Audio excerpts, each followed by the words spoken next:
най-строгия сектор от затвора. Нарича се група номер 1 или първа група.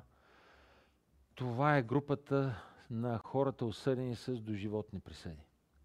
Защо е най-строгата? Ами защото се предполага, че там хората са извършили най-тежки престъпления, за да им дадат доживотна присъда. В България все още има такава присъда, доживотна с право на обжалване и доживотна без право на обжалване. В момента, в който преди години падна смъртната присъда, се отмени, останаха тези две.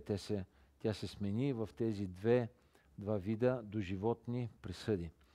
Вътре в тази група няма право да влизат дори и хора без разрешение от директора, дори и хора от администрацията.